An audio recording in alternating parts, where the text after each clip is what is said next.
from the College by the Lake, Coeur d'Alene, Idaho. Local, regional, national, and international guests discussing the issues and topics affecting the way you live are on Forum, the North Idaho College Public Forum, with your host and moderator, political scientist Tony Stewart. It has become an annual tradition on this program to have a guest from our Dr. Martin Luther King Jr. celebration, which takes place each January. At the time of that celebration, we interview someone, and it's usually 1 or 2 months after that they're on our program because there is a backlog of programs that we have taped. Usually we have the keynote speaker for that day's adult program. This year we had a wonderful children's program, as we always do, with 1,200 children from the Coeur d'Alene and Post Falls school districts, but we did not have the adult program for just this 1 year. But we have had throughout those years, thanks to the Coeur d'Alene School District, an essay contest within the high school, and the winner of that essay contest comes to that program to prepare and present an outstanding speech, and every year they've been outstanding. We have a winner again this year, and we have invited that individual to our program to not only present this address, but to answer the questions of the panel.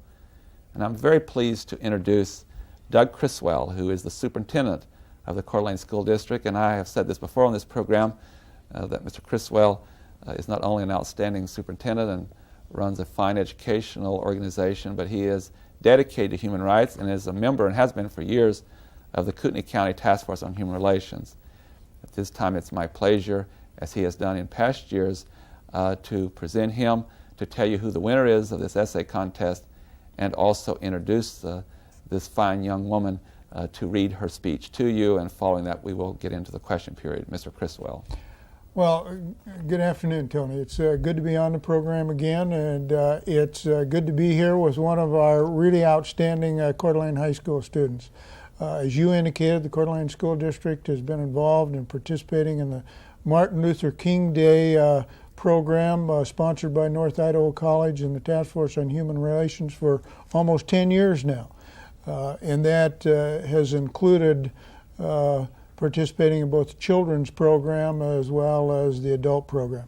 This year, as you indicated, there was just a children's program. We didn't have the adult program, and so our essay winner this year, rather than being presenting at the Martin Luther King Day adult program, has been invited to present her speech on the program, and I think that's very thoughtful, and I think that's a good approach.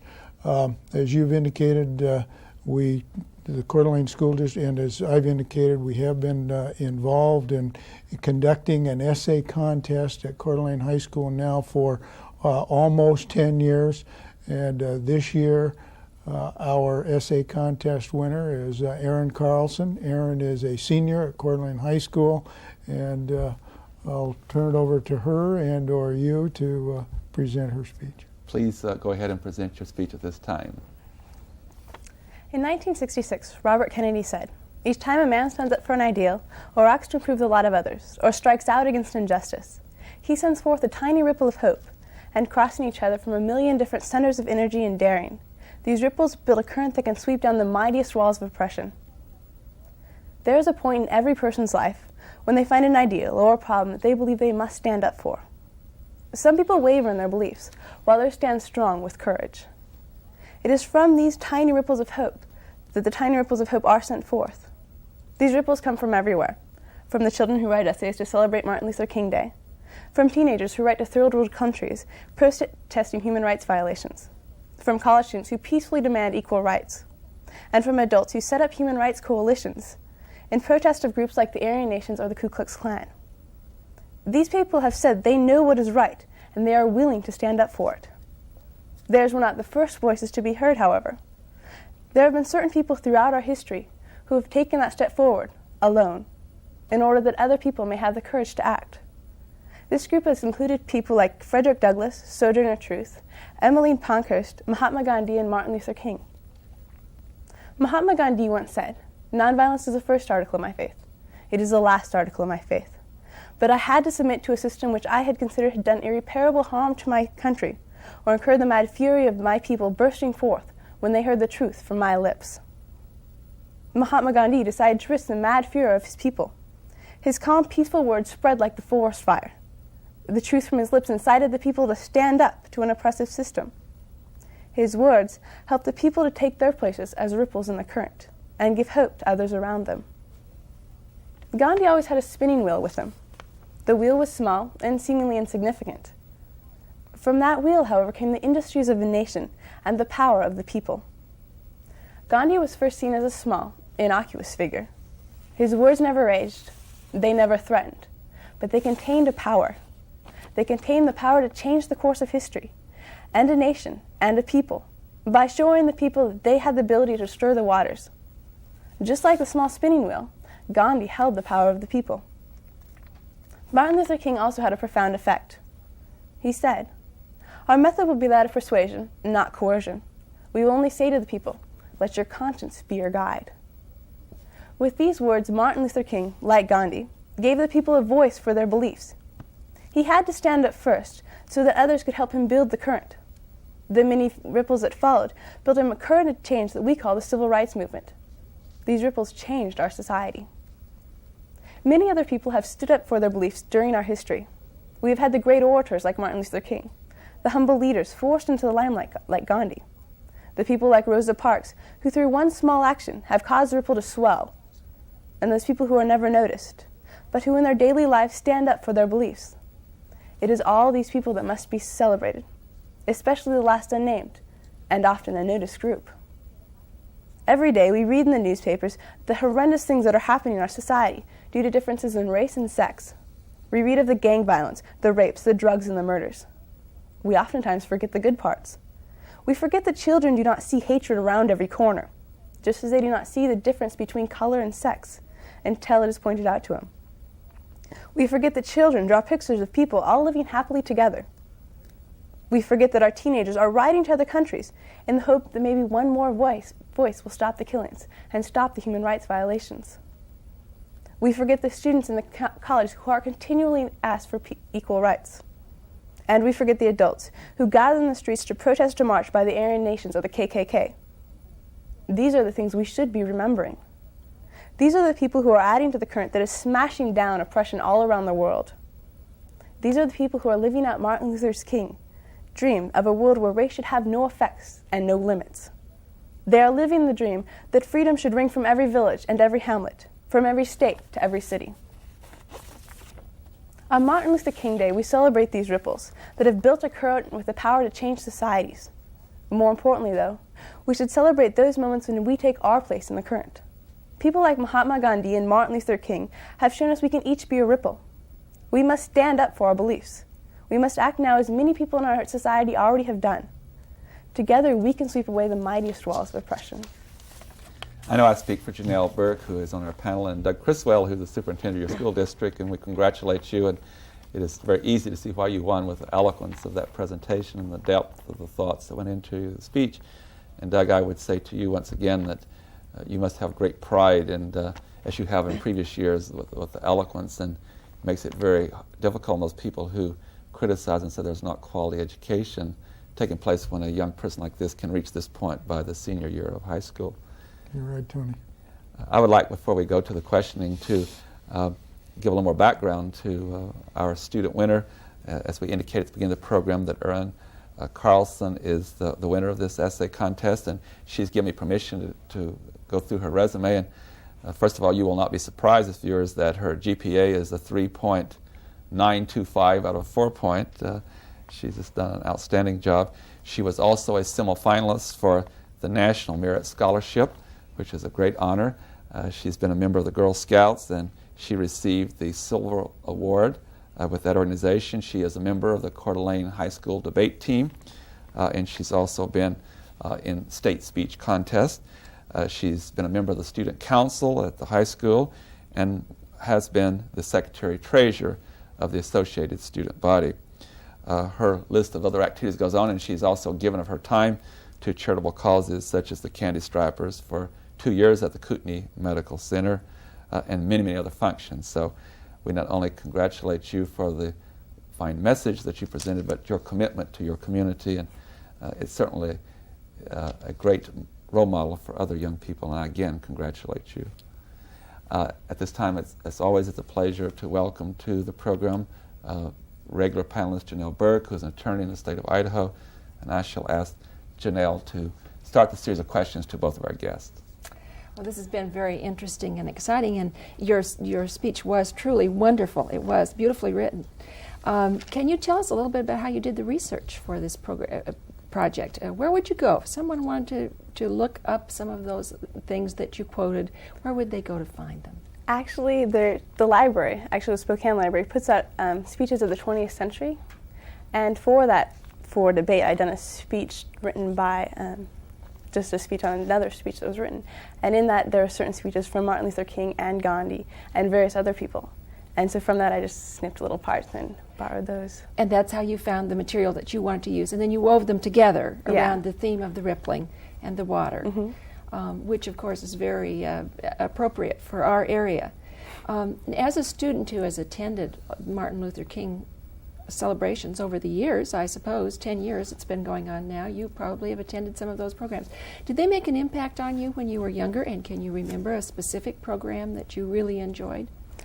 Actually, they never really made an impact because living in North Idaho, it never really seemed like we were prejudiced. I mean, we always hear about the Aryan nations up north, but we always ignored them. It was more of a part of going through my classes, and I don't remember the programs that much, unfortunately. But I remember my classes being with kids and talking about it, and more importantly, being in the high school and talking about civil rights and realizing that it was a problem, it still is a problem. And so really your conscience has been pricked through the last few years. Yeah, more importantly. About that issue. Which leads me to the question that I have for Superintendent Creswell. What is happening with education these days to make students more aware of and appreciative of and accepting of the differences between individuals? Well, Janelle, I've always felt pretty good about the things that we do in the Coeur d'Alene School District in order to promote human rights and civil rights and equality.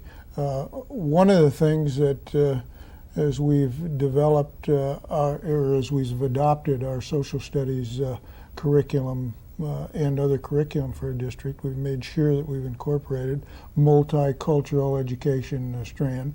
I think that's helped. I think generally, however, just in our schools, in the Coeur d'Alene School District, we haven't seen a lot of prejudice. I think generally our students in the school district and certainly through the efforts of teaching by our staff, have accepted people of different face, people of a different color pretty readily in Coeur d'Alene. One of the things that happens in a community such as Coeur d'Alene and even throughout the greater inland Northwest is that we do not have large groups of people of differences such as you might find some places, some other places in the country. Do you think that's made a difference as to how you approach it? And do you think students are prepared then when they go out into the world at large to deal with the differences that they encounter among people? Well, as you've indicated, we have a small minority population in Coeur d'Alene and of course in the schools, so that minority population is pretty small. Quite frankly, I think perhaps because of that they've been very well accepted. Hopefully, there's been enough exposure in our schools to minority populations that it does give them some preparation in dealing with minorities and minority situations, civil rights situations they might encounter in the future in different parts of the country. And I want to go into what I would call the substance of your speech. Again, we've made it very clear how we were impressed with what you had to say. From the viewpoint of history, and some of us attempt to be students of history, one has choices, and you indicated that in your speech. As one lives from day to day, one is tested, one is tried about how one is going to react to other people and their rights. And the political science is coming out here too, and the fact that the Constitution, in my humble opinion, is very, very precious and also has much to say, particularly the Bill of Rights, about individual, both freedoms and the issue of equality, as one finds in the 14th Amendment. I heard you say during your address that both famous people and not so famous people, like Rosie Parks was a hardworking maid who was not known until she refused to go to the back of the bus, and she became a household word, or Dr. King, who won the Nobel Prize, that no matter what our status in life, we do make decisions. And so I'd like to get you to elaborate upon some of the things I heard you saying about courage and vision, and this is really a general question, but what would you advocate that people do, both from the viewpoint of history and in their life, about how they decide to respond to people's needs and discrimination? I think that you have to look at a personal level, and I think that even though there have been people throughout history who have stood up and we look to them as role models, you can't take that into heart until you look into your own heart and decide what your own beliefs are. Like, for example, if I say that I'm going to blind myself to any discrimination ever, then I'm not going to do anything about it. But once I take the blinders away and I say, okay, yes, there is discrimination. For example, we do have prejudice in the schools because of male and female. And if I see that, then I can go on to do something about it, like standing up to that and standing up to the people, say, no, this is wrong, you can no longer do this. Standing up in my classes and saying that I'm not going to let you smash down this person because of their sex or because they're Hispanic, or what, so be it. And because I make that decision personally, then I can take that step one step further. But if I sit back, then nothing's done and there's no ripple to build the current. And if I step back, you can see it even pulling back, because if nobody does something, then nothing's going to happen and we just sink farther back.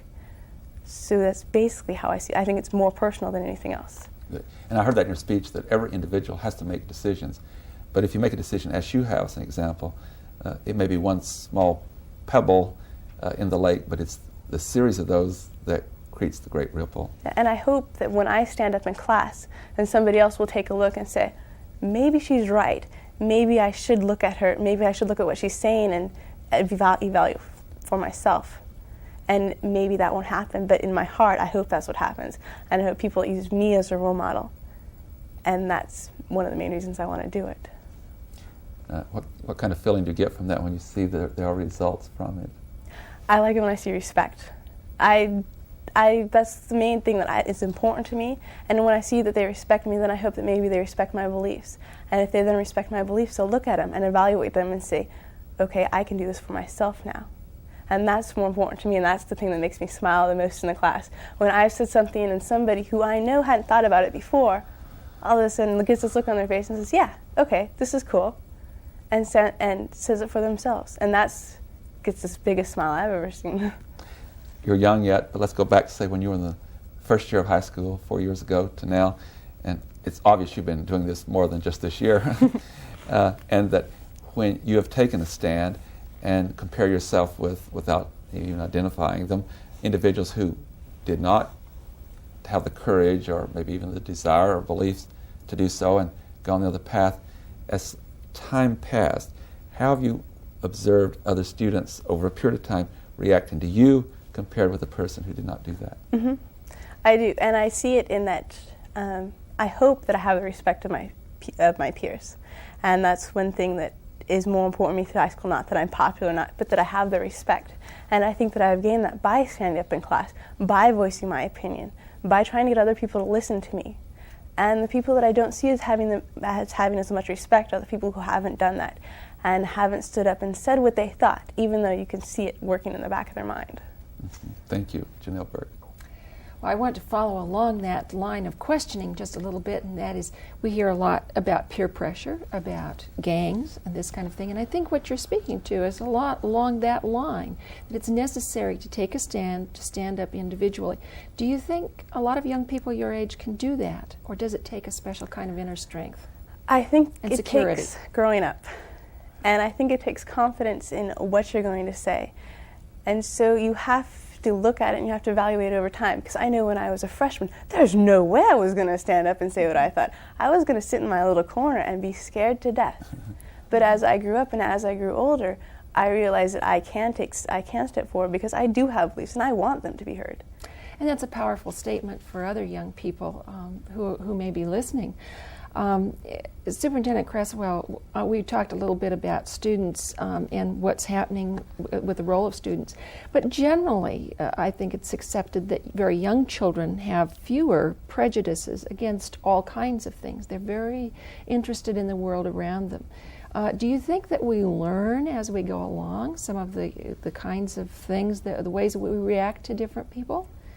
Does that happen over the years? Well, I certainly think that is a learning process, and it's, and that includes, of course, what they're exposed to in their home environment, as well as their community, as well as their school environment. But oh yes, those behaviors and those prejudices and those views are learned. And so, what I hear you saying is, it's not only important for the school to teach young people about values, but it's also important what kind of role models their parents present for them in the home. Is that an accurate statement? And yes, is it important for the parents to work along with this project? Yes, I think that's absolutely right. I think they need to be exposed in the home, and as you say, the parents need to be the initial and a primary role model. But in addition to that, we need to make a conscious effort of teaching to human rights and civil rights and the prejudice issue, those values in our school system. Do you know if anything is presently being done about language, offensive language? What kinds of things are being done to teach language that might be more appropriate, more proper? Well, I don't know that we're doing anything specific to address specifically language issue. I think the whole issue of respect for adults and what's appropriate and what's right, is all part of teaching to appropriate language. I have one further question for Aaron. I know that you aspire to go to college, and you've probably been making applications or are in the process of doing that, and it's a long process. And sometimes it's a rather frustrating process because it takes time and it takes a lot of thought. How do you think doing something like you have just done might be helpful? Preparing your essay might be helpful in making your college applications? And for young people who hope to go on, what kinds of benefits do you think you have obtained from this particular paper that you wrote? Well, I've used it in my essays already, and that's one nice thing about it. The other thing is that I hope that by doing this I can broaden my mind and broaden my own thinking. And so then, be it that I'm writing for college applications or be it that I'm in a college class, that I can continue to expand on my own mind. And that's the main thing I think college is for, is not to go sit and just kind of absorb information, is to go and to actively participate. And so by writing this essay, I'm actively participating in a day that I feel is important. And through that active participation, I've learned more. I've learned what these people have said and what they believed. And in doing so, I can not only further my own beliefs, but just think some more. And I know when you said you've already used it as your essay, what you're talking about is probably that some colleges require essays as a part of the application process. Some do not, of course, but some do. And you have used your essay or portions of it to be included on the essay that you've written for your college application, admission application. Is that correct? Yes, I've had to write a lot of essays. And so I've just kind of stolen pieces of it and moved them over. Superintendent Criswell, you and I have had a lot of talks, both of us as being board members of the task force that I mentioned earlier, and I want you to share some of your thoughts with the viewers. Certainly Janelle brought it out clear in her questioning that discrimination that comes from prejudice and bigotry is a learned behavior. A child is not born with these preconceived notions of other races and religions and so forth, and that's become clear. But let's take it a step further and get your input on when a person has a lot of prejudice and bigotry, even though they may have been told that or taught that. Inside a human being, what makes an individual be willing to accept that kind of philosophy? What motivates individuals to look down upon others or to try to at times humiliate them or to discriminate against them? Well, as we indicated before, I think if they're exposed to that kind of behavior from parents, or if they're exposed to that kind of behavior among peers that have a strong influence on kids, or if they're exposed to that kind of behavior just generally in the community, there's going to be some tendency then to learn that behavior and to carry on that behavior. Mm-hmm. And I think what's important is they need to have the right kind of role model. It needs to be taught to rights of others, and respect for others needs to be taught. A value that needs to be taught as part of their schooling and their education. And I think through that process, they will learn appropriate kinds of behavior toward other people. Aaron, I'd like to give that question to you in a little bit different approach, and that is, certainly you're around a lot of peers. Your high school is large enough. In fact, it's going to break into 2 high schools next year as we've grown so much. When you are around your peers and other students who are very much like you and have great appreciation for people's dignity and so forth, and around other individuals who have much to say or even behave in a very discriminatory way, do you see a difference in those individuals in their self-esteem or how they approach things? Why don't you give us kind of a profile of how you see the difference between the two? I do. Through debate, there are a lot of people who have had a chance to broaden the way they think about other people. And unfortunately, or maybe fortunately, it's also an activity of very intelligent people. And through doing that, they've gained in confidence and they've gained in their beliefs. And so these are the kids that don't look down on people, but rather look upon themselves as being good, as being high. And so there's no reason to smash down anybody else. But when I step into the other classes that they might be discriminatory, it's people that either have their family background is such that they have been discriminatory, like when we talk about it in social studies class. And kids say, well, yeah, my father calls them niggers, there's nothing wrong with that. Or going into another class where it's, well, you're a girl, you can't do anything. Stuff like that. Those are the kids that don't have as high self-esteem with them. So when they say those kind of things, you're sensing that they don't have a very high self-esteem, and that's why they put people down. They put people down. They want to think that they're higher than them. So if I walk into class and say, well, you can't do that because you're a girl, I think, okay, fine, but why don't you just try to boost yourself up in a different way? Because I know that I can do it, and I have no qualms about it whatsoever. And so they need to figure a different way to attack. I've got the signal we're out of time, but we're ending on a note where I think we get a message that peers can be maybe more powerful with peers than the rest of us can. And I want to thank Superintendent Doug Criswell from the Coeur d'Alene School District and Aaron Carlson, the winner of the essay contest of the Dr. King contest. Thank you both. It's been a really stimulating and I think a very, very excellent program. And Janelle Burke, thank you for your fine questions. Ladies and gentlemen, I would like to invite you to be with us again next week at the same time when we'll discuss yet another subject. Until then, please have a good week. I am Tony Stewart.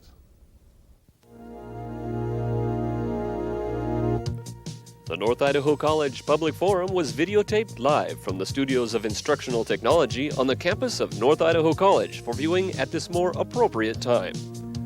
We invite you to join us again next week for another all-new edition of the North Idaho College Public Forum on this public television station.